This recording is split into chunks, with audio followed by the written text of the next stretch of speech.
سجدے کا مطلب کیا ہے میں بتاتا ہوں انشاءاللہ. والسماء رفعها، اور آسمان رفعها، اس اللہ نے آسمان کو بلند کر دیا. ووضع المیزان، اور رکھ دیا اس نے ترازو. کوئی بھی ناپنے کا پیمانہ ہو اس کو میزان کہا جائے گا. یہ اس میں اعلیٰ ہے. وزن یوزن پڑھا جاتا ہے وزن یزن وزنن، ضرب یضرب ضربن کی طرح وزن کرنا. تو میزان یہ تولنے کو بھی کہتے ہیں اور تولنے کے آلے کو بھی کہتے ہیں. آلے کا مطلب کیا ہے؟ مفعال کے وزن پر میں نے بتایا تھا نا جب گرامر شروع کی تھی، شروع کے لیکچرز میں آپ دیکھ سکتے ہیں. تو اصل میں تھا میوزان، وزن سے مفعال کا وزن، تولنے کا آلہ. یعنی کوئی بھی چیز جو پیمانہ ہو صحیح اور غلط کو میں فرق کرنے کا، چیزوں کا کتنا اس کے اندر ویٹ ہے، اس کو میزان کہا جاتا ہے. اللہ تطغوا فی المیزان، اللہ اصل میں تھا ان لا، تو ان مصدریہ ہے لِأَلَّا، سوری لِأَلَّا تطغوا فی المیزان، مصدریہ نہیں ہے، لِأَلَّا یہاں لام محذوف ہے. یعنی ہم نے میزان کو اس لیے رکھ دیا تاکہ لا تطغوا، کہ تم سرکشی مت کرو، فی المیزان تولنے میں، کسی بھی چیز کو ناپنے میں تولنے میں سرکشی مت کرو، حد سے تجاوز مت کرو، صحیح صحیح تولو. اچھا، وضع المیزان، ہاں، وَأَقِیمُوا الْوَزْنَ بِالْقِسْطِ، اور سیدھا کرو وزن کو انصاف کے ساتھ. قسط انصاف کو کہتے ہیں، یعنی سیدھا کرو وزن کو انصاف کے ساتھ. وَلَا تُخْسِرُوا الْمِيزَانَ، اور تولنے میں خسارہ مت کرو، کمی مت کرو.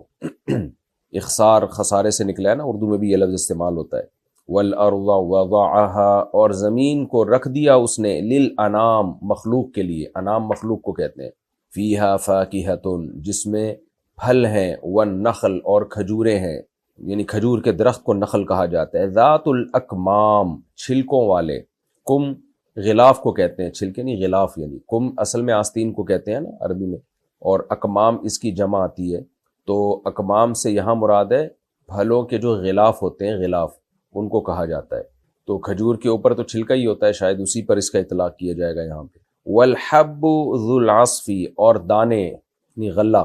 دانے سے مراد گندم، جو، اس طرح کے جو بھی اناج ہم کھاتے ہیں زندہ رہنے کے لیے، اس کو حب کہا جاتا ہے. قرآن میں آتا ہے نا فالق الحب والنوا، نوا گھٹلی کو کہتے ہیں، کہ اللہ تعالیٰ دانے اور گھٹلی کو پھاڑنے والا ہے. تو حب کا مطلب دانے. ہر دانے کو نہیں کہا جاتا حب، وہ جو کھانے والے دانے ہوتے ہیں جس کو ہم ترکاریاں کہتے ہیں، غلہ کہتے ہیں. والحب ذو العصف، اور اس نے غلہ پیدا کیا، ذو العصف، چھلکوں والا.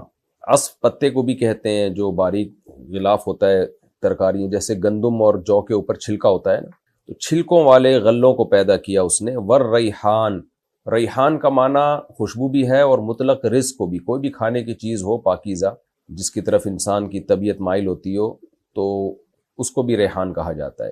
تو اس کے دو ترجمے کیے گئے ہیں. ایک تو یہ کہ دانے چھلکوں والے، والریحان، اور بقیہ کھانے کی چیزیں. اور ایک ترجمہ کیا گیا خوشبو سے بھی، قرآن میں یہ خوشبو کے معنی میں بھی استعمال ہوا ہے. فروح وریحان وجنت نعیم، سورہ واقعہ میں. فبأی آلاء ربکما تکذبان. ریحان سے مراد کوئی مخصوص خوشبو نہیں ہے، ریحان کا مطلب جو بھی خوشبودار پودے ہوتے ہیں، خوشبودار کھانے ہوتے ہیں، یہ سب اس میں داخل ہے. فبأی آلاء ربکما تکذبان، پس اے جنات اور انسانوں، تم دونوں، کما کا مطلب تم دونوں، اپنے رب کی کون کون سی نعمتوں کو، تکذبان، کذب یکذب تکذیباً، جھٹلانا. چونکہ جن اور انسان دونوں کو خطاب ہے، اس لیے تثنیہ کا صیغہ لایا گیا، تکذبان. تم اپنے رب کی کون کون سی نعمتوں کو جھٹلاؤ گے. خلق الانسان، پیدا کیا اس نے انسان کو، من صلصال، صلصال کہتے ہیں کھنکھناتی ہوئی، اور الفخار جو پکی ہوئی مٹی ہوتی ہے نا، اس کو آگ میں پکایا ہوا ہو. تو وہ چونکہ آگ میں پکائی بھی نہیں تھی، اس لیے کل فخار کہا، یعنی کاف تشبیہ کے لیے، یعنی آگ میں پکائی ہوئی مٹی کی طرح صلصال تھی وہ. تو کھنکھناتی کا مطلب کیا کہ بجنے والی، یعنی اگر اس کو دوسری مٹی پہ مارا جائے تو آواز آتی تھی. تو جو پکی ہوئی مٹی ہوتی ہے نا، آگ پہ پکی ہوئی جیسے اینٹ، وہ تو بہت زور سے آواز مارتی ہے. تو یہ آگ پہ پکی ہوئی نہیں تھی، لیکن آگ پہ پکی ہوئی کی طرح مٹی تھی. اور صلصال اگر اس کو مارا جائے تو اس میں سے ایک آواز آتی تھی، جیسے کہ جب مٹی سخت ہو جاتی ہے تو اس کو آپ ماریں تو وہ آواز آتی ہے اس میں سے. خلق الانسان من صلصال کالفخار، اس نے پیدا کیا انسان کو کھنکھناتی ہوئی مٹی سے جو فخار کی طرح تھی. اب فخار کا اردو میں کیا ترجمہ ہوگا یہ، یعنی پکی ہوئی مٹی سے ہم کر سکتے ہیں. وخلق الجان من مارج من نار، اور پیدا کیا اس نے جنات کو، جان جنات کی جنس ہے یعنی جنات کو، من مارج من نار، مارج کہتے ہیں شعلے کو جس میں دھواں نہ ہو۔ جب آگ جلتی ہے نا تو بہت صاف ستھری جب آگ ہوتی ہے تو اس میں جیسے ہم گیس کا چولہا جب جلاتے ہیں تو کیسی پیور آگ نکل رہی ہوتی ہے جس میں گیس جل رہی ہوتی ہے۔ لکڑیاں جب ہم جلاتے ہیں تو اس میں دھواں بہت زیادہ ہوتا ہے، تو جو صاف ستھری آگ ہوتی ہے جس میں دھواں نہیں ہوتا تو یہ مراد ہے مارج، اس شعلے کو کہتے ہیں من مارجن، اور جنات کو پیدا کیا اس نے آگ، من نارن، آگ کے، مارجن شعلے سے جس میں وہ صاف ستھرا شعلہ جس میں دھواں نہیں ہوتا۔ فَبِأَيِّ آلَاءِ رَبِّكُمَا تُكَذِّبَانِ، پس اپنے رب کی کون کون سی نعمتوں کو تم جھٹلاؤ گے اے جنات اور انسانوں۔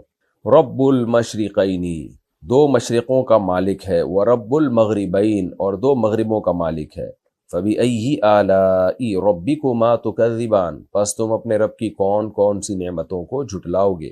مرج البحرین، دو دریا چلا دیے، بحر سمندر کو بھی کہتے ہیں اور یعنی پانی کو بھی کہتے ہیں، دریاؤں کو بھی پر بھی اطلاق ہوتا ہے اس کا، تو یہاں مراد ہے دو پانی، چاہے وہ سمندر میں ہو چاہے وہ کہیں بھی ہو۔ مرج البحرین، دو دریاؤں کو ملا دیا اس نے۔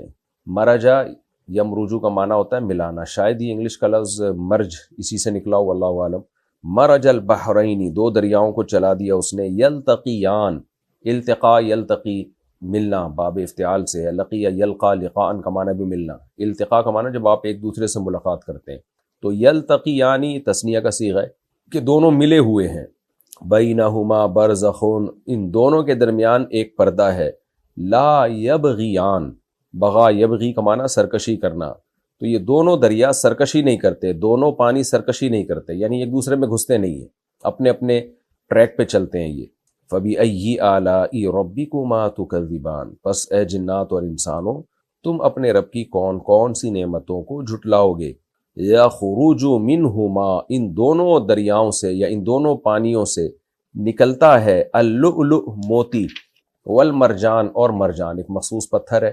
فَبِأَيِّ آلَاءِ رَبِّكُمَا تُكَذِّبَانِ، پس اے جنات اور انسانوں تم اپنے رب کی کون کون سی نعمتوں کو جھٹلاؤ گے۔ وَلَهُ الْجَوَارِ، جواری اصل میں تھا جواری، یا تھا اس کو حذف کر دیا تو الجوار، تو جاریتن کی جمع ہے، اصل میں تھا جوارن، یا کو حذف کیا جاتا ہے نا، یعنی جاریتن کی جمع آتی ہے جوارن، جو ہوتی ہے اصل میں جواریون، تو یدعو یرمی والا قانون لگا، جوارین، پھر التقاء ساکنین سے جوارن، اور پھر جب الف لام آیا تو تنوین بھی گر گئی تو الجوار۔ جو صرف زیادہ اچھی طرح سے پڑھے ہوئے ہیں وہ اسی طرح سے بات سمجھ سکتے ہیں۔ تو خلاصہ یہ کہ جاریتن کی جمع، جاریہ کشتی کو بولتے ہیں، یا پانی میں چلنے والی جو بھی جہاز ہو، سمندر، کشتی ہو، سب کو کہا، سب پر اس کا اطلاق ہوتا ہے، تو اس کی جمع جواری۔ وَلَهُ الْجَوَارِ، اسی کے لیے ہیں یہ کشتیاں، المنشآت، اٹھی ہوئی، انشأ ینشئ، انشان کا معنی اٹھانا، پیدا کرنے کے معنی میں بھی آتا ہے، اٹھانے کے معنی میں بھی آتا ہے، کسی چیز کو آپ بلند کریں تو المنشأ، جس چیز کو اٹھایا جائے، المنشأتن، اٹھائی جانے والی چیز، اور اس کی جمع آتی ہے المنشآت، جو اٹھے ہوئے ہوتے ہیں بہت، یعنی کیونکہ بہت ساری ہوتی ہیں نا کشتیاں تو اٹھائی ہوئی ہوتی ہیں، فی البحر، سمندروں میں، کل اعلام، علم پہاڑ کو بھی کہتے ہیں، اس کی جمع اعلام، پہاڑوں کی طرح، تو مراد سمندری جہاز ہیں، یعنی اسی اللہ کے لیے ہیں یہ سمندر میں اونچے اونچے پہاڑوں جیسے جہاز۔ فَبِأَيِّ آلَاءِ رَبِّكُمَا تُكَذِّبَانِ، تو اپنے رب کی تم کون کون سی نعمتوں کو جھٹلاؤ گے۔ اس رکوع کا لفظی ترجمہ ہو گیا، اب ہم اس کی تفسیر کی طرف چلتے ہیں۔ سورہ رحمان بہت اہم سورت ہے، اس میں اللہ نے جنت کی نعمتوں کو، اپنے احسانات کو ذکر کیا، پھر جہنم کی کچھ ہولناکیوں کا بھی اللہ نے تذکرہ کیا، اور اس سورت کی امتیازی حیثیت کیا ہے کہ اس میں بار بار ایک لفظ کو اللہ نے دہرایا ہے، فَبِأَيِّ آلَاءِ رَبِّكُمَا تُكَذِّبَانِ، اے جنات اور انسانوں تم اپنے رب کی کون کون سی نعمتوں کو جھٹلاؤ گے۔ مسئلہ ہی یہی ہے کہ ہم اللہ کی نعمتوں سے فائدہ تو اٹھاتے ہیں، لیکن کیسے انکار کرتے ہیں ہم نعمتوں کا۔ کچھ لوگوں نے کہہ دیا کہ یہ سب کچھ خود بخود ہو رہا ہے، یعنی یہ کائنات ایک اتفاق کا نتیجہ ہے، اور حسن اتفاق ہے، یہ ایک حسین اتفاق ہے، حالانکہ اتفاق اتنا حسین ہوتا نہیں ہے، تو اس کو ایک حسین اتفاق کہہ دیا، بیوٹی آف نیچر کہہ دیا۔ تو اللہ تعالیٰ کو انسان کی نیچر معلوم تھی کہ یہ شیطان کے بہکاوے میں آ کے اور دنیا کی نعمتوں میں پڑھ کے اپنے پیدا کرنے والے کو بھولے گا. اس لیے اللہ نے اس صورت میں اپنی نعمتوں کو بیان کر کے کہا کہ ایک نعمت دو نعمت، یہ تو ہزاروں لاکھوں کروڑوں نعمتیں ہیں جن کا تم انکار کر رہے ہو. تو کس کس نعمت کو جھٹلاؤ گے؟ کچھ لوگوں نے مان لیا کہ یہ اللہ کی دی ہوئی نعمتیں ہیں، لیکن پھر اس کے تقاضوں پر عمل نہیں کیا، اللہ کی نافرمانی کی انہوں نے، وہ بھی نعمتوں کے منکر ہیں. تو مسئلہ ہی یہی ہے کہ ہم نے اس کائنات کے بننے کے پروسیس کو اور اس میں جو انسان کو کروڑہا نعمتیں ملی ہوئی ہیں ان تمام نعمتوں کو حسن اتفاق کہہ دیا. آج میں ویڈیوز دیکھتا ہوں نا، جو سائنسی ویڈیوز، تو ہر سائنٹسٹ ایک ہی بات کر رہا ہوتا ہے، کروڑوں سال میں ایوالو ہو کے ایسا ہوا ہے، یہ خربوزہ کروڑوں سال میں ایوالو ہو کے ایسا بن گیا. ہم جو خشکی پہ آئے ہیں تو اصل میں پانی میں تھے، تو پانی سے باہر جھانک جھانک کے دیکھا کرتے تھے، تو باہر کے انوائرمنٹ سے ہم متاثر ہونا شروع ہو گئے اور ہماری باڈی نے اپنے آپ کو خشکی کے حساب سے ڈھالنا شروع کر دیا، لہذا ایوالو ہو کے ہم باہر آ گئے. تو کبھی مچھلیوں کو دیکھا آپ نے باہر آ کے اچھل اچھل کے وہ ایوالو ہونے کی کوشش کر رہی ہوں؟ خیر میں اس بحث میں ابھی نہیں جاتا. تو ہر چیز کو ایوالو ہونے کے کھاتے میں ڈال کے حسن اتفاق قرار دے دیا. یہ عجیب بات ہے بھائی، یہ اتنا حسین اتفاق کبھی بھی اتفاق سے ہو نہیں سکتا. تو اس لیے اللہ تعالیٰ اپنی نعمتوں کو بیان کرتے ہیں. تم نے بولنا کیسے سیکھ لیا؟ تم کھنکھناتی مٹی سے پیدا کیسے ہو گئے؟ پہلی مرتبہ تو کوئی سیل تو پیدا ہوا ہوگا نا. اگر آپ آدم علیہ السلام کے مٹی سے پیدا ہونے کو نہیں مانتے تو کوئی چیز تو مٹی سے اور پانی سے پیدا ہوئی ہوگی نا پہلی مرتبہ، وہ کیسے پیدا ہو گئی؟ تو بیسیوں نہیں کروڑوں اعتراضات ہوتے ہیں اس خدا کے انکار پر اور خدا کی نعمتوں کے انکار پر. اس لیے اللہ نے اس صورت میں تو بار بار ایک لفظ کو دہرایا ہے کہ بھئی اس نعمت کو نہیں، اس نعمت کو نہیں، کس کس کو جھٹلاؤ گے. اور شروع صورت کی اللہ کے اس نام سے جو اللہ کو سب سے زیادہ محبوب ہے، الرحمن. کیونکہ کافر جب خدا کا انکار کرتا ہے، ایتھیسٹ جب خدا کا انکار کرتا ہے تو اصل میں وہ اللہ کی رحمتوں کا انکار کر رہا ہوتا ہے، نعمتوں کا انکار کر رہا ہوتا ہے. تو اللہ نے کہا کہ اللہ کو اللہ کے نام رحمان سے پہچانو کہ اس نے اتنی نعمتیں دی ہیں کہ صرف اس کا وجود ثابت نہیں ہوتا، اس کا رحمان ہونا بھی ثابت ہوتا ہے ان نعمتوں سے. اس لیے اللہ نے اس سورت کو شروع کیا الرحمن. رحمان جو ہے علم القرآن، اس نے قرآن سکھایا. سب سے پہلی نعمت اللہ نے قرآن ذکر کی، یعنی تخلیق انسان سے بھی پہلے. حالانکہ انسان تو پہلے پیدا ہوا ہے اور پھر اللہ نے انسان کو قرآن سکھایا، لیکن اللہ نے خلق الانسان کا تذکرہ بعد میں کیا، علم القرآن کا پہلے کیا. اس لیے کہ اگر اللہ انسان کو قرآن نہ سکھاتے تو شاید آج میں بھی ایتھیسٹ کی طرح ملحد ہوتا اور یہی باتیں کر رہا ہوتا کہ ہم سب خود بخود بنے. تو اس لیے اللہ کا انسانوں پر جو احسان ہے نا، وہ وحی کی تعلیمات ہیں کہ وحی کے ذریعے اس نے پیغمبروں کے ذریعے بھیج کے انسان کو ہدایت دی ہے. اگر وحی نہ ہوتی تو انسانوں سے بڑا درندہ اس کائنات میں کوئی نہیں ہوتا، اس سے بڑا حیوان اس کائنات میں کوئی نہیں ہوتا. تو اس لیے اللہ تعالیٰ نے انسان پر جو روحانی انعام ہے نا اس کا پہلے تذکرہ کیا، اور تخلیق کا، انسان کو پیدا کرنے کا بعد میں تذکرہ کیا کہ پیدا کرنا یہ اصل انعام نہیں ہے. پیدا کرنے کے بعد تمہیں ہدایت دینا، گائیڈنس تمہارے لیے مہیا کرنا وحی کے ذریعے، کیونکہ وحی کے نور کے بغیر انسانی عقل گمراہی ہے. اسی عقل نے ہومو سیکسولیٹی کو دنیا میں پروموٹ کیا، اسی عقل نے زنا کو لیگل کیا، اسی عقل نے شراب کو لیگل کیا، اسی عقل نے والدین کے اولڈ ہاؤس میں جمع کرانے کو لیگل کیا. تو خالی عقل سے آپ فیصلے کرنا شروع کر دیں تو ہو سکتا ہے کچھ وقت میں بہن سے شادی کو بھی یہ لوگ الاؤ کر دیں اور مقدس رشتوں کی بھی دھجیاں اڑا دیں یہ لوگ. تو اس لیے اللہ نے فرمایا کہ الرحمن، رحمان نے علم القرآن، قرآن سکھایا ہے. تو قرآن تو ہے، لیکن قرآن سے پہلے جو قومیں گزری ہیں تو ان کو تورات سکھائی، ان کو انجیل سکھائی، آدم علیہ السلام کی وحی اور ابراہیم علیہ السلام کے صحیفے سکھائے. لیکن چونکہ یہ قرآن اس امت پہ نازل ہو رہا ہے اس لیے اللہ نے قرآن کا تذکرہ کیا. خلق الانسان، انسان کو پیدا کیا، یہ ایک مادی نعمت تھی. علمہ البیان، اور انسان کو بولنا سکھایا. دنیا میں کوئی مخلوق اس طرح سے اپنی بات کو ایکسپلین کر کے دوسرے تک نہیں پہنچاتی جیسے انسان پہنچا دیتا ہے. تو یہ بھی اللہ کی ایک نعمت ہے، اس کے اندر یہ صلاحیت رکھی ہے. جانور ایک مخصوص آوازوں سے ایک مخصوص پیغام دیتے ہیں، اس کے علاوہ کچھ بھی نہیں. تو اللہ نے انسان کو قرآن سکھایا بھی اور بولنا بھی سکھایا اس کو، جس سے وہ اپنی بات دوسروں تک پہنچا دیتا ہے. الشمس والقمر بحسبان، انسان جب اپنے اندر جھانکتا ہے اسے اللہ کی نشانیاں نظر آتی ہیں، کیسے اسپیڈ کے ساتھ اپنی زبان کو گھما گھما کے وہ اپنی باتوں کو پرو رہا ہوتا ہے الفاظ کی لڑی میں، اور کیسے دوسرے کے کان تک پہنچا رہا ہوتا ہے، کیسے وہ شخص، سامنے والا شخص اس کی بات کو کیچ کر کے اس کی بات کا مطلب سمجھ رہا ہوتا ہے. تو یہ بھی اللہ کی قدرت کی دلیل. اور اس کائنات میں بھی ہمیں ایک خوبصورت ترین مینجمنٹ نظر آتی ہے. وہ مینجمنٹ میں چونکہ سورج اور چاند ہمیشہ نظر آتے ہیں اللہ تعالیٰ نے کہکشائیں اور جو آگے جو آج سائنس بہت کچھ دریافت کر رہی ہے ان کی باریکیوں کو اللہ نے بیان نہیں کیا اس موقع پہ، وہ چیز بیان کی ہے جو ایک گنوار اور جاہل اور پینڈو جو بیچارہ بالکل دیہاتی ہو اس کی سمجھ میں بھی آسانی سے آ جائے۔ جاہل سے میری مراد یہ ہے کہ جو جدید سائنسی علوم سے غافل ہے، تو ہر شخص کی، کیونکہ قرآن ہر ایک کے لیے ہے، جو سائنسی باریکیوں کو نہیں جانتے ان کے لیے بھی قرآن نازل ہوا، اس لیے اللہ نے ایک علامت کے طور پر دو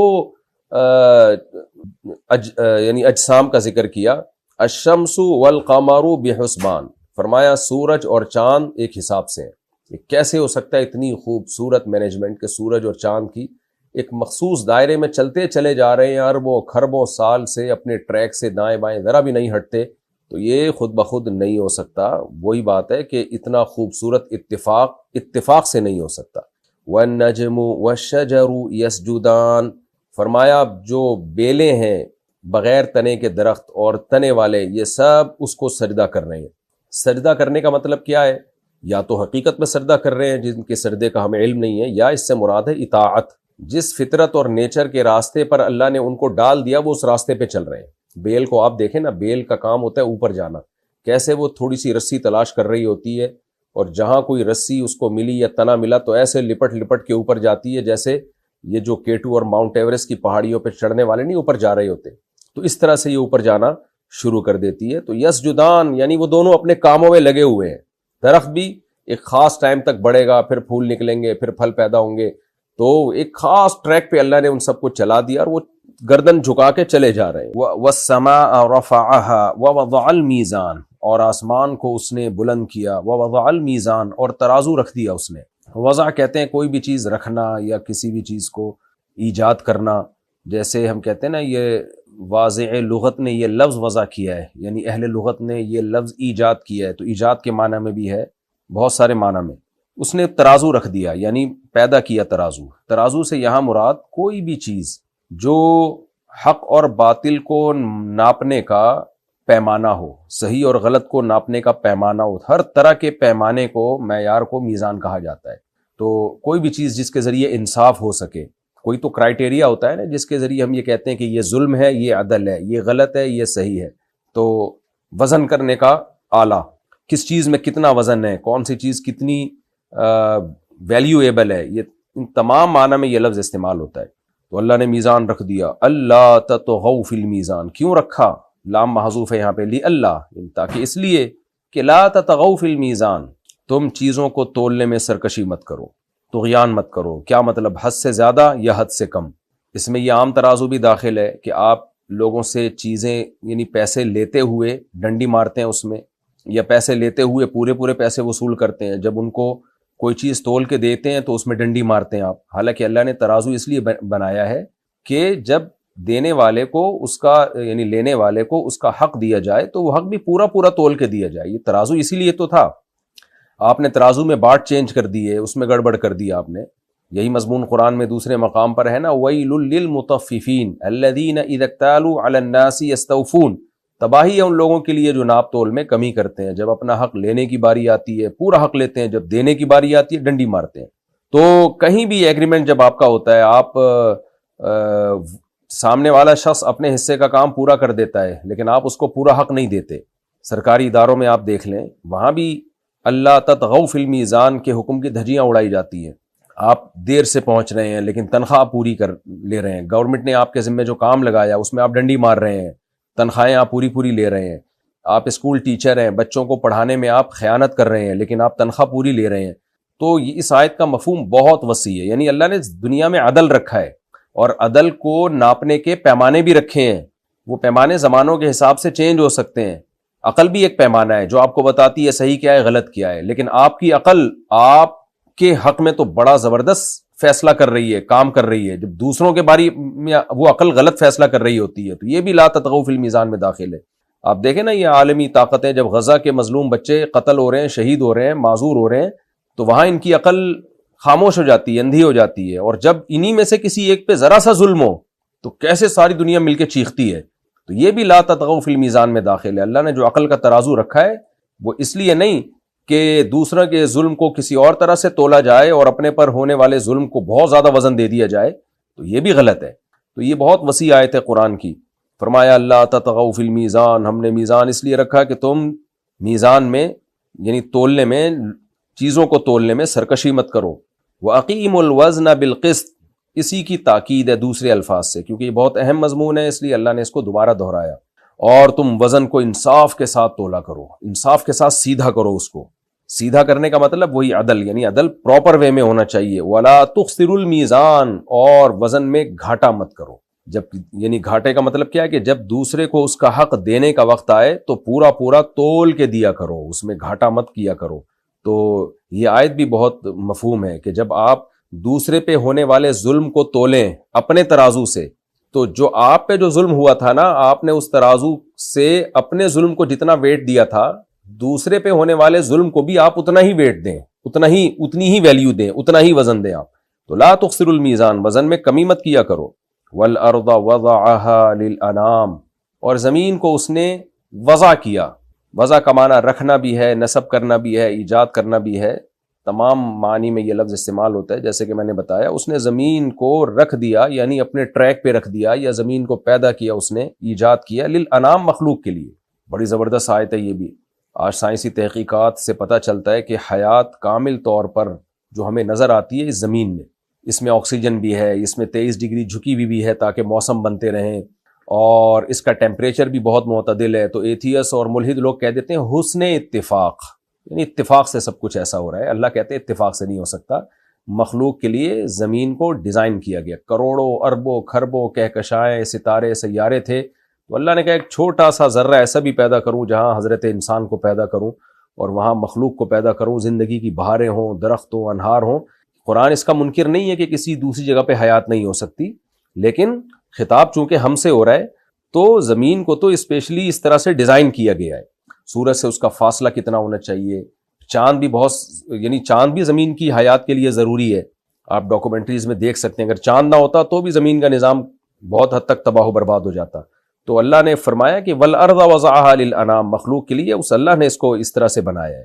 وہی جملہ میں بار بار دہراتا ہوں. یہ جو ایتھیس لوگ کہہ دیتے ہیں حسن اتفاق ہے، تو بھائی اتفاق سے اتنا زبردست حسن نہیں ہوتا. کہتے ہیں کوئی باہر سے سیارہ آ کے ٹکرایا تھا تو زمین جھک گئی 23 ڈگری. ہو سکتا ہے ٹکرایا ہو، خود بخود نہیں ہوا.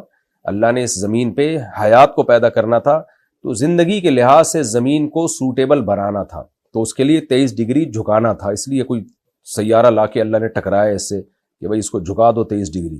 اگر سیارہ ٹکرایا، مجھے نہیں پتہ، سائنسدان لوگ بولتے ہیں. فیہا فاکہۃ، فرمایا کیسا زمین کو انسان کے لیے سوٹیبل بنایا کہ صرف ٹیمپریچر کو مینٹین نہیں کیا، صرف پانی پیدا نہیں کیا، بلکہ اور صرف کھانے پینے کی نہیں، یعنی کھانے پینے کی مختلف انواع پیدا کر دیں. فیہا فاکہۃ، اس میں پھل ہیں. فاکہہ کہتے ہیں ما یتفکہ بہ، جو انسان لذت کے لیے کھاتا ہے عام طور پر، جیسے انار ہے، انگور ہے، سیب ہے. اور والنخل ذات الاکمام، اور کھجور کے درخت بھی ہیں چھلکوں والے، یعنی جن کے اوپر چھلکے ہوتے ہیں.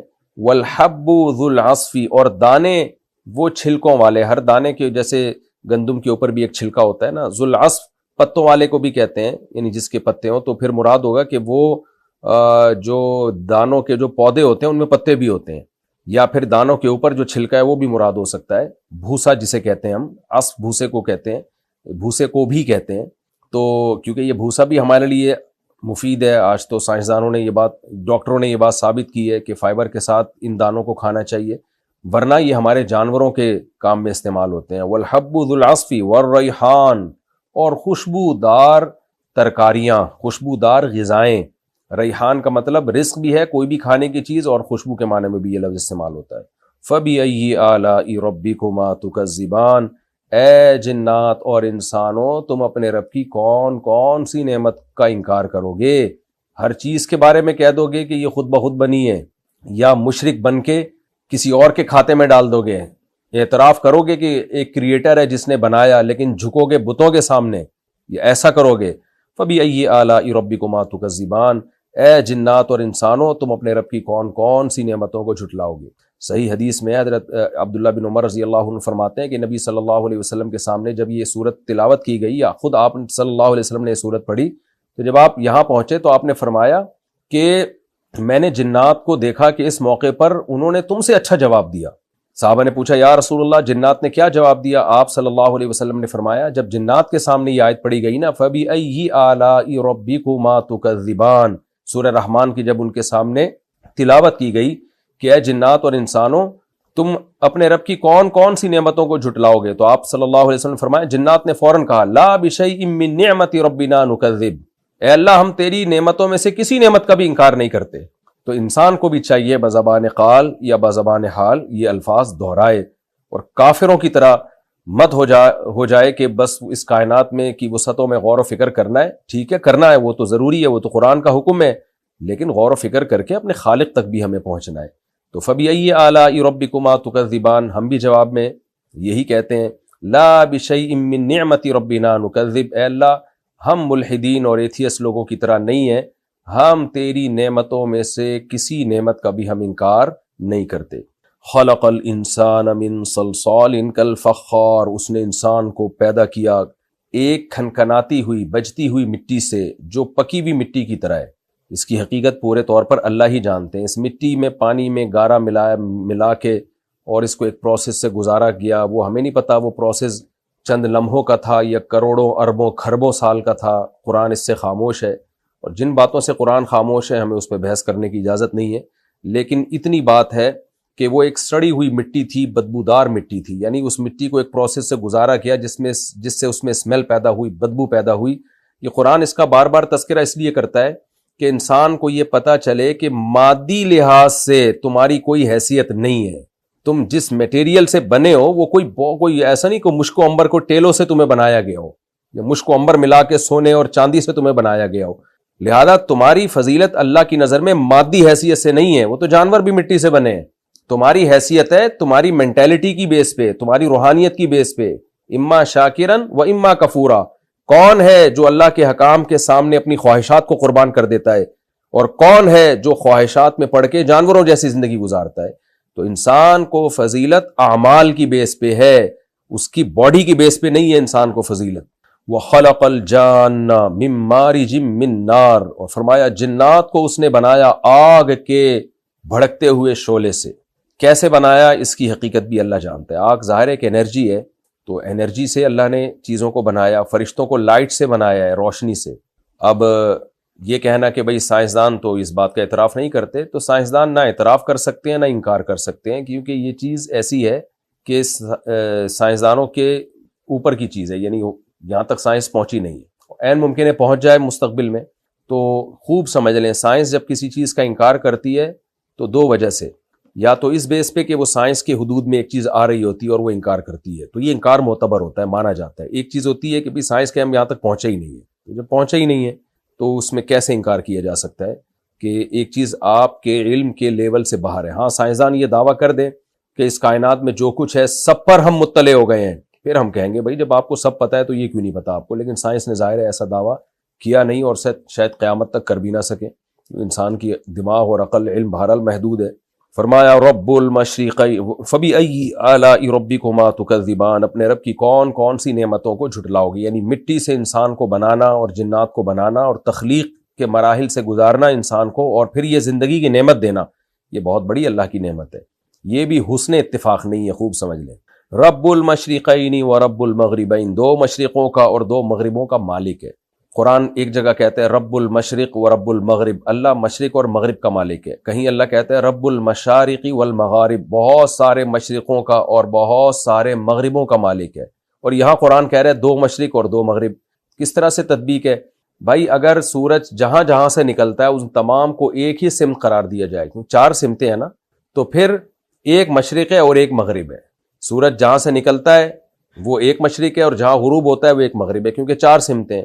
اور مشارق کا کیا مطلب ہے کہ سورج نکلنے میں جو بھی کنٹریز ایکویٹر کے دائیں یا بائیں جانب ہیں تو روزانہ سورج اپنی ڈائریکشن مشرق اور مغرب میں چینج کرتا ہے، کہیں نہ کہیں تھوڑا سا، چاہے وہ 1 ڈگری کا فرق ہو یا 0.001 ڈگری کا فرق ہو، وہ ہوتا ضرور ہے۔ صرف ایکویٹر ایسا ہے جس کا ایک ہی مشرق اور ایک ہی مغرب ہے، جو ایکویٹر پہ جو کنٹریز ہیں جو بالکل ہی بیچ میں ہیں، ورنہ دنیا کے اکثر ممالک میں کیا ہوتا ہے کہ سورج روزانہ مشرق کو چینج کر رہا ہوتا ہے، روزانہ مغرب بھی چینج ہوتا ہے اس کا، یعنی غروب کی سمت کی ڈائریکشن بھی اور نکلنے کی ڈائریکشن بھی۔ تو اس لیے ان 365 مشرق ہوتے ہیں جو سال میں 365 دنوں میں، اور 365 مغرب ہوتے ہیں. تو اس لحاظ سے اللہ نے ان کو مشارق جمع اقصا ہے، بہت سارے مشرق اور بہت سارے مغرب. تو اس لحاظ سے اللہ نے کہا کہ ان مشرقوں کا بھی مالک ہے اور مغربوں کا بھی مالک ہے. اور مشرقین کا مطلب کیا ہے کہ سردیوں میں جہاں سے سورج نکلتا ہے نا وہ ایک پوائنٹ ہے، اور گرمیوں میں بالکل اس کے مخالف سمت میں چلا جاتا ہے، تو یہ دوسرا پوائنٹ ہے. یعنی مشرق کی 2 انتہاؤں کو 2 پوائنٹ کہا گیا اور مغرب کی 2 انتہاؤں کو 2 پوائنٹ کہا گیا ہے. تو اس لحاظ سے 2 مشرق اور 2 مغرب کا مالک ہے. مالک کا مطلب یہاں بھی یہ اللہ کی قدرت ہے کہ کیسے انسان کی خدمت کے لیے اس نے سورج میں بھی موومنٹ پیدا کی ہے کہ ایک تو مشرق سے مغرب ڈوبنا بھی ہے اور روزانہ ڈائریکشن چینج کرنی ہے تاکہ موسم چینج ہو، اور موسموں کی وجہ سے جو زمین میں تغیرات ہوتے ہیں وہ تغیرات پیدا ہوں. تو یہ بھی اللہ کی بہت بڑی نعمت ہے. اس لیے آگے فرمایا فَبِأَيِّ آلَاءِ رَبِّكُمَا تُكَذِّبَانِ، پس تم دونوں یعنی اے جنات اور اے انسانوں اپنے رب کی کون کون سی نعمتوں کو جھٹلاؤ گے. مَرَجَ الْبَحْرَيْنِ يَلْتَقِيَانِ، اس نے 2 پانیوں کو ملا دیا اس طور پر کہ دونوں کی ملاقات ہو رہی ہے. یہ اس سے مراد یہ بھی ہو سکتا ہے کہ جو دریا کا پانی سمندروں میں گرتا ہے تو وہ پوائنٹ جہاں دریا کا پانی سمندر میں گر رہا ہوتا ہے وہاں 2 پانی آپس میں مل رہے ہوتے ہیں. یہ اللہ کی بہت بڑی نعمت ہے. دریا گھوم گھوم کر آتے ہیں سمندر میں، پھر سمندر دوبارہ بادل بن کے برستے ہیں. تو یہ پروسیس کروڑوں سال سے چلا آ رہا ہے جس سے انسان پوری دنیا میں سیرابی حاصل کر رہا ہے. تو کڑوے پانی کی بھی انسان کو ضرورت ہے. اگر یہ سمندروں کا پانی میٹھا ہوتا سڑ جاتا، اس کو اللہ نے کھارا رکھا، اور دریاؤں کا میٹھے پانی کو اللہ نے چلا کے سمندر میں گرایا تاکہ پانی کا ایک سائیکل چلے اور لوگوں یعنی انسانوں کو پانی ملتا رہے. سائیکل ہوتا ہے نا، نائٹروجن سائیکل سائنسدان لوگ بولتے ہیں کہ اس طرح سے پورے سسٹم چل رہا ہے زمین میں، کوئی چیز ضائع نہیں ہو رہی، گھوم پھر کے پھر ہمارے پاس ہی آ جاتی ہے. تو یہ مطلب بھی ہو سکتا ہے 2 پانیوں کو چلانے کا. اور ایک مطلب یہ بھی ہو سکتا ہے جیسے ہم ویڈیوز دیکھ رہے ہوتے ہیں یوٹیوب پہ کہ سمندر میں 2 پانی ایسے چل رہے ہوتے ہیں، میٹھے اور کھارا پانی، اور بہت دور تک جا رہے ہوتے ہیں. تو بینہما برزخ لا یبغیان، دونوں کے درمیان ایک پردہ ہے جو چھپا ہوا پردہ ہے، اور وہ دونوں پانی آپس میں ٹکرا نہیں رہے ہوتے. یہ بھی اللہ کی ایک قدرت بھی ہے. یہ سائنسی اصول بھی تو اللہ ہی نے بنائے ہیں نا. ٹھیک ہے اس کی کوئی سائنٹیفک لاجک ہے لیکن یہ لاجک کا پیدا کرنے والا تو اللہ ہی ہے. اور پھر اس کے فائدے بھی ہیں کہ میٹھے پانی کے الگ فائدے ہیں، کھارے پانی کے الگ فائدے ہیں. میٹھے پانی کی الگ مخلوق ہے، الگ چیزیں نکلتی ہیں، کھارے پانی کی الگ مخلوق ہے، اس سے الگ چیزیں نکلتی ہیں. اس لیے اللہ نے فرمایا بینہما برزخ لا یبغیان، دونوں کے درمیان ایک پردہ ہے اور دونوں اپنی لمٹ سے تجاوز نہیں کرتے. فبأی آلاء ربکما تکذبان، اپنے رب کی کون کون سی نعمتوں کو جھٹلاؤ گے. یخرج منہما اللؤلؤ والمرجان، دونوں پانیوں سے موتی اور مرجان نکلتے ہیں جو ہم زینت کے طور پہ استعمال کرتے ہیں. مرجان پتھر ہوتا ہے ایک بہت خوبصورت. تو یا تو دونوں کے مجموعے سے کچھ میٹھے سے نکلتے ہیں، کچھ کھارے سے، یا ہو سکتا ہے کہ ایک قسم کھارے پانی سے نکلتی ہو، دوسری قسم میٹھے پانی سے نکلتی ہو. دونوں اس کے مفہوم میں داخل ہیں اس آیت کے. تو یہ زینت کی جتنی بھی چیزیں ہیں، انسان کی زندگی کو اللہ نے انٹرٹین کیا ہے زینت کی چیزوں سے. اگر دنیا میں زینت نہ ہوتی، انسان بس ایک وہی جنگلوں میں جیسے جنگلی لوگ بیچارے گھوم رہے ہوتے ہیں نا درختوں کے پتے باندھ کے، ایسے ہی گھوم رہا ہوتا. تو اللہ کہتے ہیں کہ کیا کیا خوبصورت خوبصورت پتھر اور موتی ہیں جو ان سمندروں کی تہوں سے تم نکال کے زینت کے طور پہ استعمال کرتے ہو. فَبِأَيِّ آلَاءِ رَبِّكُمَا تُكَذِّبَانِ، اور صرف زینت نہیں، اس میں بزنس ہے، کروڑوں اربوں کا بزنس ہوتا ہے اس کا، اور لاکھوں لوگوں کی روٹی روزی اس سے وابستہ ہے جو ان پتھروں کا اور ہیرے جواہرات کا کاروبار کرتے ہیں. فَبِأَيِّ آلَاءِ رَبِّكُمَا تُكَذِّبَانِ، پس تم اپنے رب کی کون کون سی نعمتوں کو جھٹلاؤ گے. وَلَهُ الْجَوَارِ الْمُنشَآتُ فِي الْبَحْرِ كَالْأَعْلَامِ، اللہ نے سمندر کا تذکرہ کیا تو سمندر کا ایک کام ٹریولنگ کو آسان کرنا اور بزنس کروانا بھی ہے. سمندر کی تہ پہ بڑے بڑے جہازوں کو جو پہاڑ جیسے ہوتے ہیں رکھ کے ہم منوں ٹنوں سامان جو ہے ایک جگہ سے دوسری جگہ آرام سے موو کر لیتے ہیں، اس کو ٹرانسفر کر لیتے ہیں. ہوائی جہاز کے ذریعے یہ کام بہت مشکل ہے، ایندھن بہت استعمال ہوگا. ٹرین کے ذریعے یا بسوں کے ذریعے بہت مشکل ہے، بہت زیادہ ایندھن استعمال ہوگا. لیکن پانی کیا کرتا ہے، وہ کم وسائل میں آپ کی تجارت کو آسان بنا دیتا ہے. آپ بحری جہازوں کو دیکھیں کتنا سامان لے کے آ رہے ہوتے ہیں، لے کے جا رہے ہوتے ہیں. اگر ہوائی جہازوں میں شروع کر دیں یا ٹرینوں میں یا بسوں میں تو بہت مشکل ہو جائے گی. تو اس لیے اللہ نے فرمایا وَلَهُ الْجَوَارِ الْمُنشَآتُ، اسی کے لیے ہیں یہ اونچے اونچے جہاز فی البحری، سمندروں میں، کل اعلام، پہاڑ جیسے. کیونکہ سمندر کی اس نے یہ صفت بنائی ہے جو ارشمیدس کا لا ہے نا کہ وہ ایک خاص لا فزکس کا اللہ کا بنایا ہوا لا ہے جو پانی پہ اپلائی ہوتا ہے کہ اتنے بڑے بڑے اجرام جسم کی چیزیں پانی میں ڈوبتی نہیں ہیں, وہ ان کو اپنی پشت پہ اٹھاتا ہے. تو اللہ کہتے ہیں یہ اسی کے ہیں. کیا مطلب؟ یہ لوہا بھی اسی نے بنایا, انسان کو یہ عقل بھی اسی نے دی کہ لوہے کو کس طرح سمندری جہاز میں تبدیل کرنا ہے, اور پھر پانی کے اندر یہ فزکس کا جو اصول ہے کہ اتنے بڑے اسی طرح قرآن مجید نے موسیٰ علیہ السلام اور قارون کا واقعہ بھی بیان کیا, اور قوم عاد اور قوم سمود کا واقعہ بھی بہت اہتمام سے قرآن نے بیان کیا ہے, اور اصحاب مدین. یہ 3 واقعات ایسے ہیں جو ہمارے رہ گئے ہیں. آج میں تھوڑا سا قارون کا واقعہ اور اس سے ملنے والے اسباق بیان کروں گا, پھر انشاءاللہ ہم وقت ملا تو دوسرے واقعات کی طرف. بنی اسرائیل میں کچھ لوگ مالدار بھی تھے جن میں ایک قارون بھی تھا. ان قارون کان من قوم موسیٰ, فرمایا قارون موسیٰ کی قوم میں سے تھا. اللہ نے اس کو بہت زیادہ دولت دی تھی. وَآتَيْنَاهُ مِنَ الْكُنُوزِ مَا إِنَّ مَفَاتِحَهُ لَتَنُوءُ بِالْعُصْبَةِ أُولِي الْقُوَّةِ. اس کو اللہ نے خزانے جو دیے تھے اتنے دیے تھے کہ خزانوں کی چابیاں جانور لاد کے چلا کرتے تھے. پہلے زمانے میں بینک تو ہوتے نہیں تھے نا, تو ہر آدمی نے اپنے خزانوں کے لیے خود ہی جگہ بنائی ہوئی ہوتی تھی. اور اس زمانے میں خزانہ کرنسی کو نہیں کہتے تھے, کرنسی کی صورت میں نہیں, یہ تو کاغذ کے نوٹ ہیں.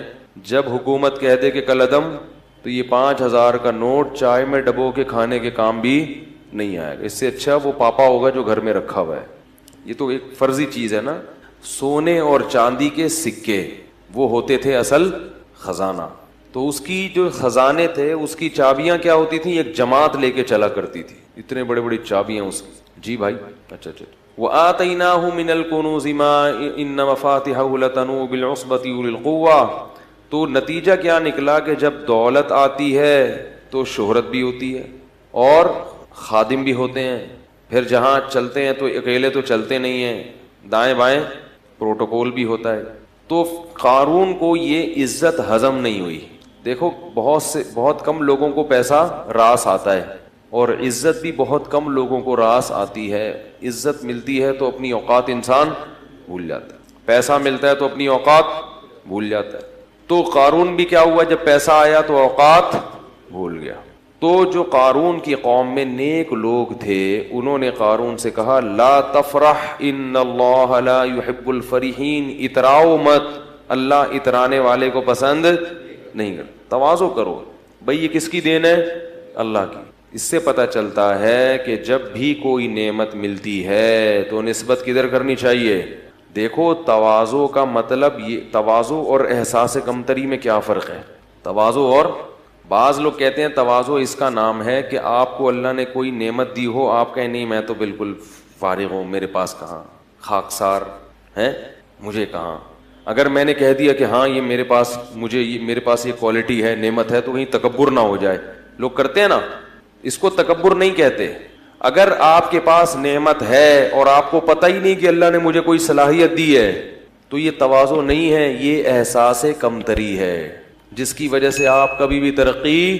انسان کو یہ پتہ ہونا چاہیے کہ میرے اندر کیا خصوصیات ہیں, کیا کوالٹیز ہیں اور کیا برائیاں ہیں, تاکہ برائیوں سے بچنے کی کوشش کرے اور اپنی صلاحیتوں سے فائدہ اٹھائے. وہ فریب خوردہ شاہی جو پلا ہو کر گسوں میں, اسے کیا خبر کہ کیا ہے راہ و رسم شاہ بازی. شاہین کا جو بچہ تھا نا, انڈا, وہ کہیں گدھوں کے گھونسلے میں چلا گیا. گدھ جانتے ہیں, وہ جو مردار کھاتا ہے اس کی شکل بھی بڑی مکروسی ہوتی ہے, سر کے وہاں بال اڑے ہوئے ہوتے ہیں, اس کے پیچھے کے گدی کے مردے نکال کے کھاتا ہے وہ. اور شاہین بڑا خاندانی جانور ہے, اس کی شکل بھی خوبصورت. اللہ نے جانوروں کو جو جیسے کام دیے نا اسی حساب سے ان کی شکل بھی بنائی ہے. یہ بھی اس کی علامت ہے کہ یہ کائنات اتفاق سے وجود میں نہیں آئی, اس کو ایک سوچے سمجھے منصوبے کے تحت ڈیزائن کیا گیا ہے. شیر کی شکل بھی کیسی ہے, شیروں والی, اور گیدڑ سالہ حرکتیں جیسی گیدڑوں والی, تو منہ بھی گیدڑوں والا ہے اس کا. کتے کی شکل بھی کیسی ہوتی ہے, کتے جیسی ہوتی. تو ہر جانور کو نا اسی حساب سے بنایا. لوگ کہتے ہیں نا کتے کو کتا کیوں کہتے ہیں, حرکتیں کتے جیسی ہیں اس کی. کتے کو کتا کیوں کہا جاتا ہے, حرکتیں کتے جیسی ہوتی ہیں. تو شاہین جو ہے وہ بڑا خوبصورت جانور ہے, شکار کر کے کھاتا ہے, اور اس کے شکار کا اسٹائل اور انداز بڑا خوبصورت ہوتا ہے. کبھی دیکھیں آپ, اس پہ سرچ کریں یوٹیوب پہ. تو اب وہ جو اس کا انڈا تھا نا شاہین کا, اس کی مادہ کا انڈا, وہ کہیں گدھوں کے گھونسلے میں رہ گیا. اب وہ بڑا ہوا تو اس کو یہ پتہ ہی نہیں کہ میں کیا ہوں, شاہین ہوں. حرکتیں اس نے گدھوں جیسی شروع کر دی, وہی گھٹیا حرکتیں, مردار کھانا, مردے سونگھنا جا جا کے, کبھی جھپٹنا پلٹنا اور شکار کرنا اور عقابی نگاہیں ڈالنا. یہ چیزیں کیا ہوا, دیکھتا بھی ایسے ٹیڑھی آنکھوں سے تھا. عقاب تو ایسے دیکھتا ہے نا, ایسے دیکھا, وہ عقاب کی آنکھیں بہت تیز ہوتی ہیں. شاہین کی, شکرے کی, یہ جو جانور ہے نا, یہ ان کی بڑی تیز آنکھیں ہوتی ہیں. تو اس پہ علامہ اقبال نے بڑا پیارا شعر کہا ہے, وہ فریب خوردہ شاہین, وہ شاہین جو بیچارہ فریب میں آ گیا ہو, دھوکے میں آ گیا ہو, جو پلا ہو کرگسوں میں, کرگس کہتے ہیں گدھ کو, اسے کیا خبر کہ کیا ہے راہ و رسم شہباز جو ہے نا, اس کے طور طریق کیا ہوتے ہیں, اس کا لائف اسٹائل کیا ہوتا ہے. اس شاہین کو بیچارے کو کیا پتا جو گدھوں میں رہا ہو. تو جو شاہین گدھوں میں رہا اور اس کو اپنی کوالٹیز کا علم نہیں ہے, تو ہم یہ نہیں کہیں گے اس میں اتنی تواضع ہے کہ یہ ماننے کے لیے تیار ہی نہیں ہے کہ میں شاہین ہوں. یہ ہر وقت خاکسار گدھوں کی طرح کس پہ جاتا ہے, کبھی جھپٹنے کی پلٹنے کی کوشش نہیں کرتا. تو یہ تواضع نہیں ہے, یہ احساس بولو بھائی کمتری, اپنی صلاحیتوں کا احساس ہی نہیں ہے. جب صلاحیت کا احساس ہی نہیں ہوتا تو آپ اور زیادہ دبتے چلے جاتے ہیں. تو اس لیے انسان کو اپنی صلاحیتوں کا علم ہونا چاہیے. بڑی صلاحیتیں دی اللہ نے انسان کو, آپ کے پاس ایک صلاحیت نہیں ہے تو کوئی دوسری ہوگی. تبھی تو میں والدین سے کہتا ہوں اپنے بچوں کو گن پوائنٹ پہ ایک ہی چیز پہ مجبور نہ کیا کرو. تو ڈاکٹر ہی بنے گا, تیرا باپ ڈاکٹر تھا تو کیا بنے گا, ڈاکٹر بنے گا. بھائی اس میں نہیں ہے صلاحیت, اس کو ایسا فورس کر کے وہ پنچر والا بن گیا بعد میں جا کے, ٹھیک ہے, وہ کہیں کا بھی نہیں رہا. حالانکہ اس میں کسی اور چیز کی صلاحیت تھی, مگر آپ وہ نہ ادھر کا رہا نہ ادھر کا رہا. پنچر کی دکان کھول کے, جائز کام ہے پنچر کی دکان, کوئی برا کام نہیں ہے, لیکن جو والدین بنانا چاہتے تھے وہ تو نہیں بنانا, بن گیا وہ. اور اگر ڈاکٹر بن بھی گیا تو لوگوں کو مارے گا وہ, کیونکہ جس چیز کی آپ میں صلاحیت نہیں ہوتی, آپ اگر وہ بن جائیں تو کیا کرتے ہیں, بن تو سب کچھ, ہمارے ملک میں ہر آدمی سب کچھ بن جاتا ہے. جب لوگ مفتی بن سکتے ہیں بغیر علم کے اور محقق بن سکتے ہیں, تو ڈاکٹر انجینئر کس کھیت کی مولی ہے بھائی, محقق بنے ہوئے لوگ.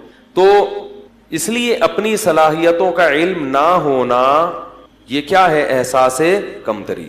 لیکن آپ میں کوئی صلاحیت ہے نہیں اور آپ خامخواہ میں اس خوش فہمی میں مبتلا ہے کہ میرے اندر یہ چیز ہے, اس کو کہتے ہیں خود پسندی, عجب. نہیں یار, بعض لوگوں کو میری فنٹر گیری بھی کہہ سکتے ہیں آپ, اس کو کیا کہہ سکتے ہیں, فنٹر گیری, ٹھیک ہے نا. یہ بھی بہت سے لوگ ہوتے ہیں خود پسندی میں مبتلا ہیں, ہم چما دیگرے نیس, ہم جیسا تو کوئی ہے ہی نہیں. بھائی جتنے ہو اتنا ہی رہو, اس سے آگے بڑھنے کی کوشش مت کرو. یہ باطن کی برائیاں ہیں, دل کی برائیاں ہیں جو انسان کو تباہ کر دیتی ہیں. تو جو صلاحیت ہے اس کا علم ہو, مگر اس صلاحیت کو اپنا کمال اگر سمجھنا شروع کر دیا تو یہ تکبر ہے جو اللہ کو پسند نہیں ہے. یعنی یہ سمجھنا شروع کر دیا میرا کمال ہے, آپ کا کمال نہیں ہے, یہ صلاحیت گاڈ گفٹڈ ہے, اللہ کی طرف سے آپ کو گفٹ میں ملی ہے, بلکہ بھیک میں ملی ہے. گفٹ تو اپنے جیسوں کو دیا جاتا ہے, ہم تو کیا ہیں, بیکاری بھیک پہ فخر. ابے بول لو بھائی, بھیک پہ فخر تھوڑی کرتا ہے. اگر اللہ نے کسی کو اچھی آواز دی, کسی کو ذہن اچھا دیا, کسی کو شکل اچھی دی, کسی کو طاقت بہت زیادہ دے دی, کسی کو دولت بہت زیادہ دے دی, تو مانے کہ اللہ نے دیا ہے مجھے. نہیں مانے گا تو ناشکری ہوگی, احساس کمتری بھی ہے, ناشکری بھی ہے. مانے مگر یہ کہے کہ کس کا کمال ہے, اللہ کا. لہذا جب یہ اقرار کرے گا اور دل میں بھی سوچے گا تو اترائے گا نہیں, کیونکہ انسان اپنی چیزوں پہ اتراتا ہے جو بھیک میں ملی ہوئی ہوں, اس پہ اتراتا نہیں. اس کی مثال دیتا ہوں, دیکھو ایک, جی نہیں کل میں نہیں ہوں گا, دنیا میں انشاءاللہ ہوں گا یہاں. اچھا ٹھیک ہے جی, کل بروز پیر مور خرگیا رجن, پھر اعلان کرتا ہوں آخر میں. تو اس کی مثال ایسے جیسے کوئی بھکاری تھا, دھوتی بنیان میں آپ کے گھر آیا, پھٹے ہوئے کپڑے, بیچارے کو نہانے کے لیے پانی بھی نہیں اس کے پاس, بدبو جسم میں آ رہی ہے, نہ کھانے کو روٹی, نہ پہننے کو کپڑا, نہ سواری, کچھ بھی نہیں. آپ تھے بہت بڑے سیٹ, تو آپ نے کیا کیا, اس بھکاری پہ ترس کھایا, اس کو پہلے تو واش روم لے گئے, اس کی سروس کروائی. آپ اتنا میلا ہو چکا تھا کہ دھونے سے کام نہیں چل, اس کی باقاعدہ سروس کروائی, ڈیٹول سے تیزاب سے دھویا آپ نے اس کو, ٹھیک ہے نا, میل نکلا اس کے اندر سے, پھر آپ نے اس کو 3 پیس سوٹ پہنایا, ٹائی 3 پیس سوٹ, پوری صفائی کی اس کی, اسپرے کیا اس کے اوپر خوشبو کا, پھر آپ نے اس کو اچھا مرغن سا کھانا کھلایا, اس کی جیب میں آپ نے نوٹوں کی گڈی ڈال دی, اسے اچھی سی آپ نے گاڑی دی, تو وہ شرم سے گڑا جائے گا نا ہے, یا ان چیزوں کے بعد وہاں کھڑے ہو کر یوں کرنا شروع کر دے گا اور ایسے ایسے اپنا سینہ کرنا شروع کر دے گا, اور گاڑی والے گا کیا ہے بھائی, کون ہو, کس سے ملنے آئے ہو, جانتے نہیں ہو میں کون ہوں, ایسا کرے گا وہ. باہر نکلے گا اتنی شرم سے گاڑی میں بیٹھے گا, یار میں کہاں, اور یہ سوٹ کہاں, یہ گاڑی کہاں, میں تو رکشے کے بھی قابل نہیں ہوں, اور مجھے اس سیٹھ نے کیا کیا میرے لیے. محلے میں بھی جائے گا تو بڑا عاجزی انکساری کے ساتھ, تاکہ لوگ دیکھ کے یہ نہ بولیں ابے ہم تجھے جانتے ہیں کہ تو کیا تھا, ٹھیک ہے نا, آج بڑا اکڑ رہا ہے, میں تجھے پتا ہے یہ تو فلاں نے بھیک دے دی تجھے تو گاڑی میں جا رہا ہے. تو ہمیشہ گاڑی چلائے گا تو اکڑ کے, یہ نہیں کہ رکشے والوں کو اوورٹیک کرتا ہوا گزرے, کہ تم پیچھے رہو, موٹر سائیکل والوں کو سائڈیں مارتا ہوا گزرے, اور ہر ایک کو اپنی گاڑیاں دکھائے, وہ دیکھو میری گاڑی, میرا جو ہے وہ بار بار نوٹوں کی گڈی دکھائے, اور دکھانے سے مقصد کیا ہو, غریبوں کی توہین. وہ شرم سے گڑا رہے گا, جو بھی کہے گا ماشاء اللہ کہے گا بھائی میں تو, تمہیں پتا ہے میں کیا ہوں, میری اوقات کیا, مجھے تو وہ سیٹھ صاحب ہیں انہوں نے یہ دے دیا. اگر آپ زیادہ اکڑو گے تو آپ کو ڈر کیا ہوگا کہ سیٹھ صاحب یہ چیزیں واپس نہیں دے گا. میں نے تجھے دیا ہے اور تو نے محلے کا دادا بن گیا ہے اور ہمیں ہی میاؤں کرنا شروع کر دیا. آپ اسی سیٹھ کو ہی میاؤں کر رہے ہو بعد میں آ کے, کون ہے بے تو سیٹھ بولے گا یہ پاجامہ اتار, بولے گا نا یہ تو نے پاجامہ پہنا ہوا ہے نا, یہ اتار, چل شاباش. تو اسی طرح بالکل اللہ کا معاملہ ہے. اللہ کہتے ہیں میری نعمتیں حاصل کرو, ان کو استعمال بھی کرو, اکڑو نہیں, غریبوں کی توہین مت کرو. گاڑی والا رکشے والے کو حقیر مت سمجھے, رکشے والا پیدل والے کو حقیر مت سمجھے. لوگوں سے یہ نہ کہو میرا کمال, میرا کمال, بولو کس کی دین, اللہ کی دین. شکر گزار بنو, شکر سے انسان میں اور عاجزی پیدا ہوتی ہے, اور تکبر سے انسان میں اکڑ پیدا ہوتی ہے, فرعونیت پیدا ہوتی ہے. سمجھ رہے کہ نہیں سمجھ رہے؟ تو قارون میں بھی ٹیکنیکل فالٹ ہو گیا تھا کہ اس کے پاس جب پیسہ آیا تو اپنی اوقات کو بھول گیا. اللہ بھی جب یہ تو سب اللہ دے رہا ہے نا, اور ہم بھی اپنی اوقات کو بھول جاتے ہیں. ہماری اوقات کیا ہے؟ ایک بزرگ تھے, ان سے کسی وقت کے متکبر نے کہا کہ تو مجھے جانتا نہیں ہے میں کون ہوں. وہ بزرگ کے سامنے اس نے کیا کہا کہ آپ کس سے بات کر رہے ہو, آپ کو پتہ نہیں ہے میں کون ہوں؟ تو ان بزرگ نے کہا میں تیرا ماضی بھی جانتا ہوں, تیرا حال بھی جانتا ہوں, اور تیرا فیوچر بھی, مستقبل بھی جانتا ہوں. وہ بڑا حیران ہوا کہ اس کو تو میرے بارے میں ساری معلومات ہیں, پھر یہ ایسے مجھ سے ایسے کیوں بات کر رہے ہیں. انہوں نے کہا بتا میرا ماضی کیا ہے. اس کا خیال تھا یہ بتائیں گے تو بہت بڑے وڈیرے کا بیٹا ہے, سردار کا بیٹا ہے, یہ تیرا ماضی ہے. حال یہ کہ تو خود سردار ہے, مستقبل یہ کہ اگلے الیکشن میں تو ہی صدر بننے والا ہے. تو اس کا خیال تھا کہ یہ میرا ماضی اور حال اور مستقبل بتایا جائے گا. آواز آ رہی ہے سب لوگوں کو؟ تو اس نے کیا بتایا ان بزرگ نے, ان کا تیرا ماضی یہ کہ تو پانی کا ایک گندا اور غلیظ قطرہ تھا, کپڑوں پہ لگ جائے تو دھوئے بغیر نماز نہ ہو, جسم سے نکلے تو غسل کیے بغیر طہارت حاصل نہ ہو. وہ غلیظ چیز تھی جس سے اللہ نے تجھے بنایا. اور حال یہ ہے کہ تیرے پیٹ میں ابھی بھی کئی کلو گندگی بھری بھی ہے, ذرا سی ہوا خارج ہو گندگی نہ نکلے, صرف وہاں ہوا جو پاس ہو کے آئے گی نا وہی اگر نکل آئے تو لوگ اپنی ناک کو پکڑ کے بھاگ جائیں گے یہاں سے. ہر وقت پیٹ میں گندگی لے کے تو کیا کرتا ہے, گھومتا ہے 24 گھنٹے. اور تیرا مستقبل یہ ہے کہ ادھر تیری روح نکلی اور ادھر تیرے جسم میں سڑاند پیدا ہونا شروع, پھول کے پھٹ کے کیڑے پڑ جائیں گے. اس زمانے کے لوگ بڑے نرم دل ہوتے تھے, فوراً وہ توبہ کر لی. اس نے کہا آپ نے بالکل صحیح کہا. اصل تو یہ ہے ماضی بھی گندا, حال بھی گندا, اور مستقبل تو بہت ہی گندا.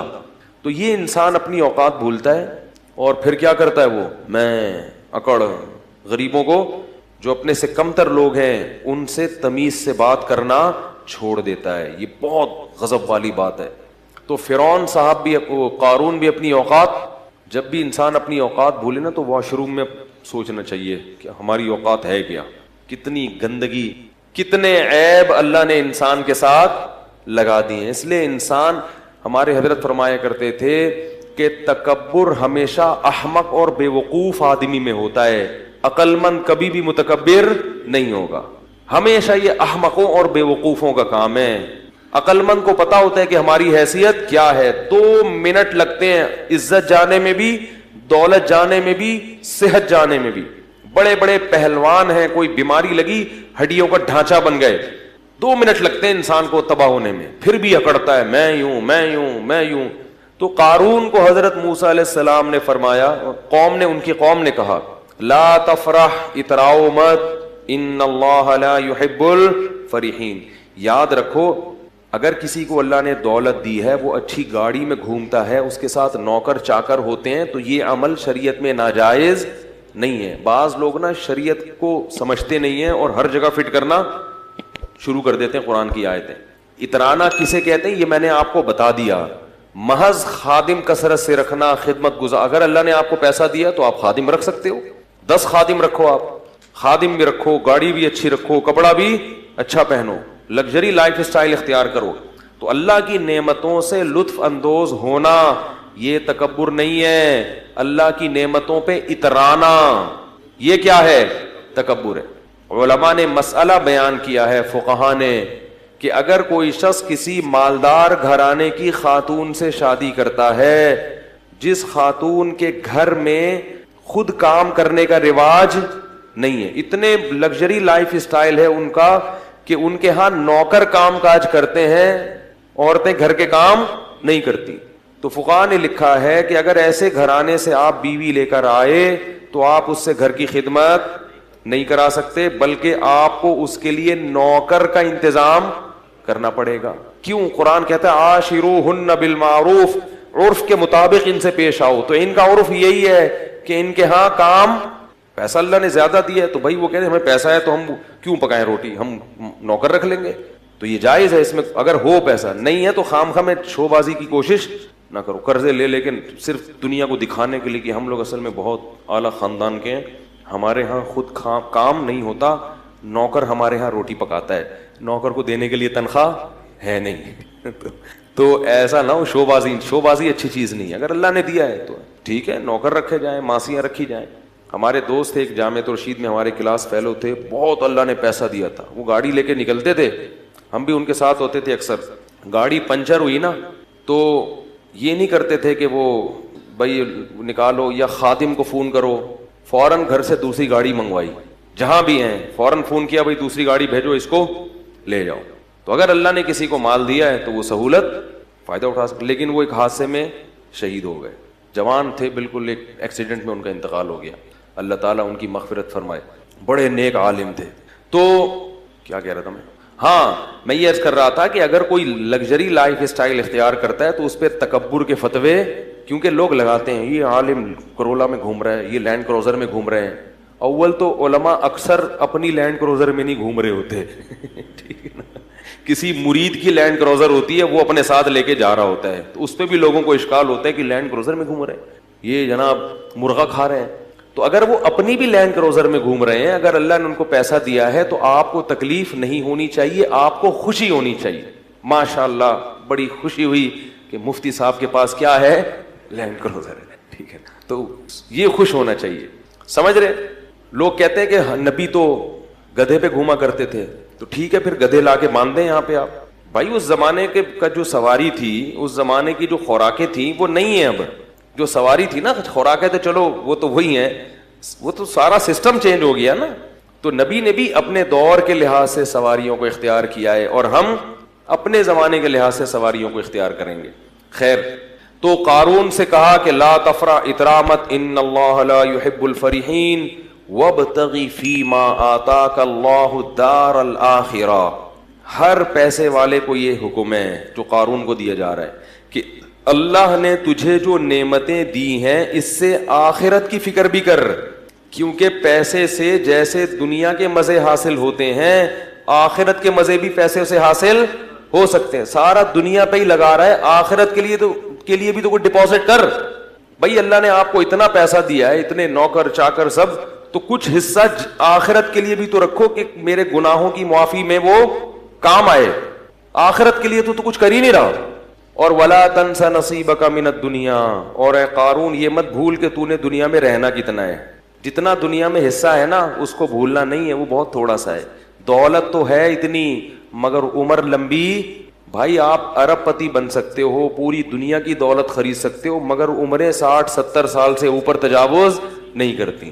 تو کھا تھوڑی سکتے ہو اتنا، کھا تو اتنا ہی، پیٹ بھی اتنا ہی ہے، روٹی بھی 2 ہی کھا سکتے. اب ایک آدمی کے پاس کروڑوں روپے آ گئے تو کیا کھائے گا وہ؟ بھائی غریب تھا تو ناشتہ ہی نہیں کرتا تھا، ذرا پیسہ زیادہ آ گیا تو پراٹھا کھا لیا اس نے، اور پیسہ آ گیا تو پراٹھے کے ساتھ انڈا بھی ہو گیا، اور کیا کرے گا؟ بریڈ کھا لے گا، اور کیا کر لے گا؟ بھائی پیٹ تھوڑی بڑا ہو رہا ہے. تو ایک حد ہے، اس سے آگے نہیں ہو سکتا. تو کہا کہ دنیا میں کتنا رہنا ہے اس کو بھول مت. تو تیری دولت سے ایسا لگ رہا ہے کہ تو ہمیشہ یہاں رہنے کے لیے آیا ہے. کتنی اچھی نصیحت تھی، ذرا سی بھی سینس ہوتی تو فوراً مان لیتا. اور ایک بات یہ بھی کی، احسن کما احسن اللہ الیک، جیسے اللہ نے تجھ پر احسان کیا ہے تو بھی اللہ کی مخلوق پر احسان. تیرے پاس اتنا ہے، یہاں لوگوں کو کھانے کی روٹی نہیں، بنی اسرائیل پہ ظلم ہو رہا ہے، تو بھی کیا کر، اپنی قوم کے لوگوں پہ خرچ کر، آخرت بنا اس سے آخرت. تو جواب میں کیا کہتا ہے؟ وَأَحْسِن كَمَا أَحْسَنَ اللَّهُ إِلَيْكَ إِنَّ اللَّهَ يُحِبُّ الْمُحْسِنِينَ. تو جواب میں کہتا ہے انما اوتیتہ علی علم عندی، یہ میں نے اپنی مہارت اور اپنی محنت سے کمایا ہے. مجھے اللہ نے، میرے پاس دماغ کیسا ہے؟ خاص دماغ ہے، اس دماغ کو لڑا کے میں نے کیا کیا ہے؟ تو میں نے کمایا. جو غریب ہے وہ اپنی مرضی سے غریب ہے، میں نے تھوڑی کہا کسی کو غریب بنو. آج مالدار آدمی یہ بات زبان سے کہتا نہیں ہے مگر دل میں ہوتی یہی ہے کہ بھائی وہ نہیں، میں نے ایکچولی وہ ہے محنت نہیں کر سکے، میں نے تو اتنی محنت کی ہے، میں تو ایسا دماغ لڑایا ہے، تو میں اپنا پیسہ کسی اور کو کیوں دوں؟ حالانکہ محنت بہت لوگ کرتے ہیں، ملتا ہر ایک کو. اگر محنت میں ملتا تو مزدور سب سے مالدار ہوتے ہیں. سب سے زیادہ محنتی کون ہوتے ہیں؟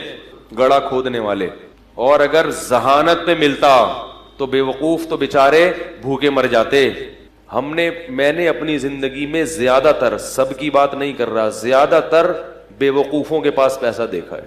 سب نہیں، بہت ذہین لوگوں کے پاس بھی ہوتا ہے، لیکن زیادہ تر کس کے پاس ہوتا ہے؟ امام شافعی نے اسی لیے تو کہا لو کان بالحیل الغنا لوجدتنی بنجوم اقطار السماء تعلقی لكن من رزق الحجا حرم الغنا ضدان مفترقان ای تفرقی. کہتے ہیں جس، ایسا لگتا ہے، امام شافعی کہتے ہیں جس کو اللہ نے عقل دی ہے اس سے رزق چھین لیا. ٹھیک ہے، جس کے پاس دماغ ہے اس کے پاس اکثر جیبیں بیچارے کی خالی ہوتی. ضدان مفترقان، کہتے ہیں ایسا لگتا ہے یہ دونوں ایک دوسرے کی بالکل اپوزٹ ہیں، جمع ہی نہیں ہو سکتے. ہوتے ہیں لیکن ایک شاعری میں تو تھوڑا مبالغہ کیا جاتا ہے نا کسی بات کو بتانے کے لیے. آگے کہتے ہیں لیکن مل رزق لو کان بالحیل الغنا لوجدتنی، اگر ہیلے سے، محنت سے پیسہ مل جاتا تو مجھے دیکھتے بنجوم اقطار السماء تعلقی، آسمان کے ستاروں پہ پہنچا ہوا ہوتا. یعنی ایک لوگوں کی ایک حالت بیان کر رہے ہیں. آگے بتاتے ہیں کہ پیسہ ملتا ہے قسمت سے. اس کو ایک شعر میں بڑے پیارے انداز سے سمجھایا. فرمایا اذا سمعت بان محروما اتا، اذا سمعت بان مشدودا حوا عودا فاثمر في يديه فصدقي واذا سمعت بان محروما اتا ماء ليشربه فغاض فصدقي. بڑا ٹائٹ شعر ہے. کہتے جب تم سنو کہ ایک خوش قسمت آدمی تھا، کوئی اسباب نہیں، اس کے پاس کوئی وسائل نہیں، لیکن اس نے کیا پکڑا؟ ایک ٹہنی پکڑی اور ٹہنی نے اس کے ہاتھ میں پھل دینا شروع کر دیے. تو تصدیق کر دیا کرو خوش قسمتوں کے ساتھ ایسا ہوتا ہے. ان کو پودے لگانے کی ضرورت، کھیتی باڑی کی ضرورت نہیں ہوتی، وہ جس کام میں ہاتھ ڈالیں وہ پھل دینا، وہ ٹہنیاں ان کے ہاتھوں میں پھل دیتی ہیں. اور کہا کہ وَإِذَا سَمِعْتَ بِأَنَّ مَحْرُومًا أَتَى مَاءً لِيَشْرَبَهُ فَغَاضَ فَصَدِّقِي. اور جب سنو کوئی بدقسمت آدمی ہے جس کے کام اللہ نے ارادہ کیا ہے کہ صحیح ہو گئی نہیں، تو اس کو بیچارے کو پیاس لگی، پانی نظر آیا اور دیکھا کنواں پانی سے کیا ہے؟ بھرا ہوا. وہ خوش ہو گیا، چلو پانی تو ملے گا، چلو کچھ نہیں مل رہا پانی تو ملے گا. وہ کنویں کے قریب آیا اور پانی اس کو دیکھ کے نیچے ہو گیا. انہوں نے کہا فحققی، اس کی بھی تصدیق کر دیا کرو، بدقسمتوں کے ساتھ ایسا ہوتا ہے. سارے اسباب ہوتے ہیں لیکن ان کو نہیں ملتا. تو یہ سب کس کی دین ہے بھائی؟ اللہ کی. یبسط الرزق لمن یشاء، جس کے لیے چاہتا ہے رزق کے دروازے کھول دیتا ہے. ویقبض، جس کے لیے چاہتا ہے دروازے بند کر دیتا ہے. جس کو رزق کثرت سے دیتا ہے اس کو بھی آزماتا ہے, اور جس پہ رزق کے دروازے تنگ کرتا ہے اس کو بھی آزماتا ہے.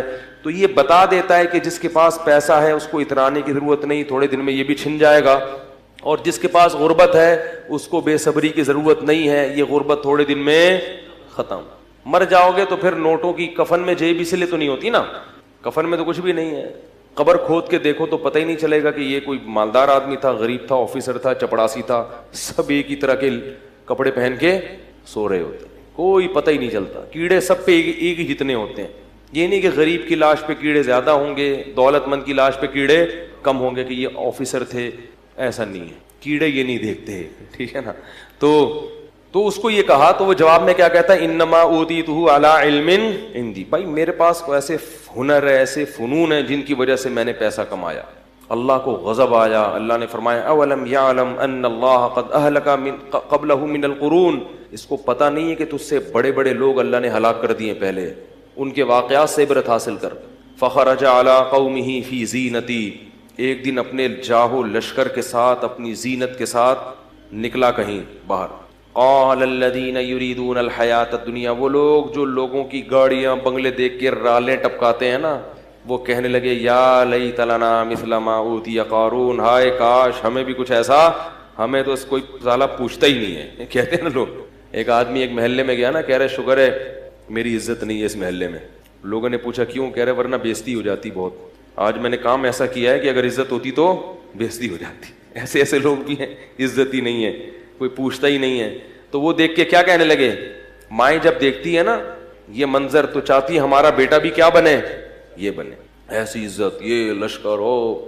تو اللہ فرماتے ہیں قال الذین اوتوا العلم, جن کو اللہ نے علم دیا تھا نا انہوں نے کیا کہا, جو علماء تھے, ویلکم, تم تباہ ہو جاؤ. اپنی قوم سے کہہ رہے ہیں, ناس ہو تمہارا, ثواب اللہ خیر لمن آمن وعمل صالحا, اللہ نیک لوگوں کو جو آخرت میں بدلہ دے گا وہ اس سے کئی گنا بہتر ہے. اس پہ تو کبھی رشک نہیں آیا کہ یہ اتنی تہجد پڑھتا ہے, یہ اتنی تلاوت کرتا ہے, یہ اتنے صدقات و خیرات کرتا ہے, یہ خیر کے تمام کام کر رہا ہے, آخرت میں کہاں ہو گئی ہے.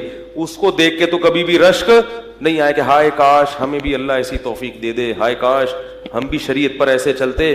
جو اصل ہے, اور یہ جو فنا ہونے والی ہے, جس کا تمہیں پتا ہے کہ مر جائے گا, ختم ہو جائے گی, اس پہ کیا کر رہے ہو, رالے ٹپکا رہے ہو.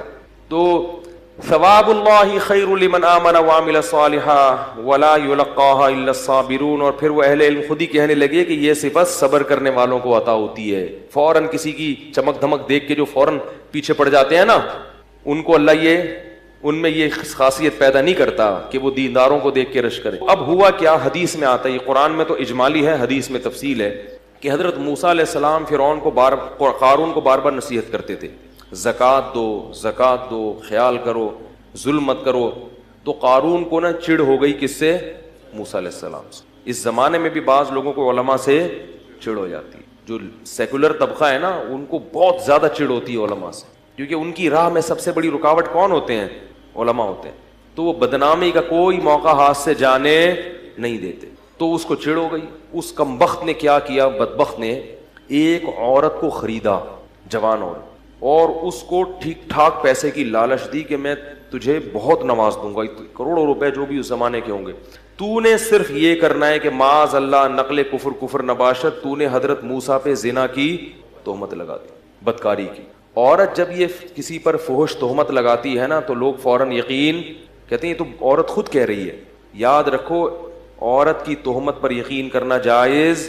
میں یہ نہیں کہہ رہا کہ عورت ہمیشہ غلط تہمت لگاتی ہے, مگر خواتین تہمت لگانے میں جب کسی سے دشمنی ہو جائے نا تو سب سے بڑا حربہ عورت کے پاس کیا ہوتا ہے, کسی پر فحش تہمت, کہ اس سے میرے سے تعلقات ہیں, اس کے ناجائز تعلقات ہیں, اور اس نے میرے سے یوں کیا اور ایسے کیا. تو لوگ فوراً یقین کر لیتے ہیں. یقین نہ بھی کریں تو بہرحال مخمسے میں کہتے ہیں کچھ چکش تو ہے, کیا کہتے ہیں, کچھ چکر تو ہے. اسی وجہ سے قرآن نے جہاں عورتوں کی بیعت کا تذکرہ کیا وہاں یہ بھی کہا کہ نبی سے کہ جب عورتوں کو بیعت کرو تو ان سے اس پر حلف لو کہ ہم کسی پر بری تہمت, بولو بھائی, نہیں لگائیں گے.